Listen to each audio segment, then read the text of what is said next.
Everyone. Let's talk about a Netflix show that I've been meaning to get to for a little while now, The Witcher. Now, my experience and knowledge of The Witcher is that it started as a Polish book series, got adapted into three different video games, the third one being the most successful, and that's all I really know. I've never actually played any of the games, I've never actually read the books, I've heard they're both good, but besides maybe like a minor detail here and there, I really know absolutely nothing about this series. And from what I can tell, this Netflix adaptation is more of an adaptation of the books than the actual games, which I think is probably the right choice. Anyway, The Witcher Netflix show. What's it generally about? It follows Geralt, I think that's how you say it, as he does monster hunting stuff as well as figuring out what his destiny is and the people he's connected to through destiny, including Yennefer, a mage, and a young princess, now orphan, called Ciri. So, and that's all I can really say without giving away too much spoilers. So, as someone who doesn't really actually know anything about this franchise or series and is just going in pretty much goddamn blind, I gotta say the show is good. Alright, so a lot of comparisons to the show are how it stands up to Game of Thrones, both in terms of how they're similar and how they're different.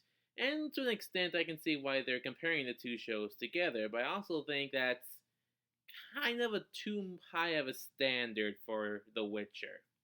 Game of Thrones, while not a flawless series, just look at the series finale, it was a very impressive show. I mean, it was able to push what was thought acceptable for TV in terms of budget, special effects, episode length, everything.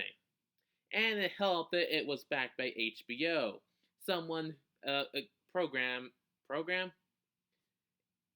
HBO is based are just people who know how to push beyond what is generally seen as like TV stuff, pushing boundaries and actually breaking some new ground.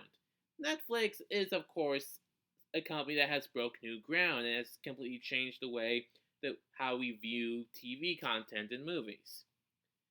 However, in terms of their original shows, I wouldn't necessarily say any of them have the same groundbreaking status as some of HBO's more successful content. And that can be said for The Witcher too. I mean, it has a similar visual style as well as atmosphere and characters as Game of Thrones, but it is pretty different as well. In terms of like some Netflix specific stuff, some of the CGI used in The Witcher is noticeable. Now, some of that, for the most part, doesn't really harm the show that much, and there is still a fair use of some practical effects too. But then you see the CGI used for the Golden Dragon, and it's noticeable.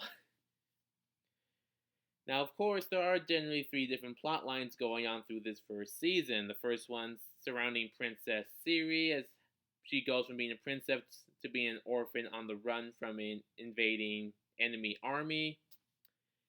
That general plot line, I'll admit, is the least interesting and engaging plot line, but it's not necessarily a bad one either. Then you've got Yennefer, the girl who becomes a very powerful mage who originally goes out to seek power, but then ends up searching for something else, basically, and changing what her goals are. She didn't start off as a very interesting character or plotline, but I've grown to actually really like her a lot throughout this first season. And of course, the best part of this show is Henry Cavill as the main character, Geralt of Rivia. Revere? Revia? Geralt. This is called him Geralt. Now, what he plays. Now, his character is obviously The Witcher, a not I don't want to say type of human, but he's a bee. But the Witchers are basically people who have magic, but their magic works in a different way from how mages uses magic, and also Witchers apparently don't really have emotions. Although, if you watch this show, you could see that there's some debate about that. I mean, he does seem to feel some emotion, but it's usually either very, very dull or it has to be an extreme enough emotion for it to actually break through. But regardless of that, he does have a certain, I kind of want to say, Mandalorian aura around him because of that, because he is the most interesting character in this entire show. And he does have some comedic moments as well, which actually work pretty well. But he, but there, but I can't talk. But aside from characters and plot lines, there is some cool action to be seen in the show as well. And while not this, and the CGI may not be perfect, but it does visually look kind of cool most of the time. And there really isn't a character that's like badly written. Maybe some characters that don't get as much attention as like some other ones, but that's because they don't really serve that big a role in the big scheme of the series show, at least in this first season. And there is a bit of a divide between critics and audiences in terms of how this show has been received. Critics aren't really too fond of it. More casual audiences really seem to dig it, and honestly, I'm kind of in that boat too. I mean, granted, it's not a perfect show. I mean, I'm not in love with it like I'm in love with The Mandalorian, but I'm actually really looking forward to a season 2, especially just to see more Henry Cavill as Geralt. So that's really all I have to say. I might actually check out some of the books of The Witcher, maybe even check out that at least that most recent game, The Witcher 3.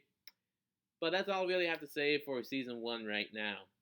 So it's a little bit of an odd show, but it is unique and definitely worth checking out if you have any interest in it. That's all I really have to say right now for this first season. Like, subscribe, comment, share, and I'll see you guys next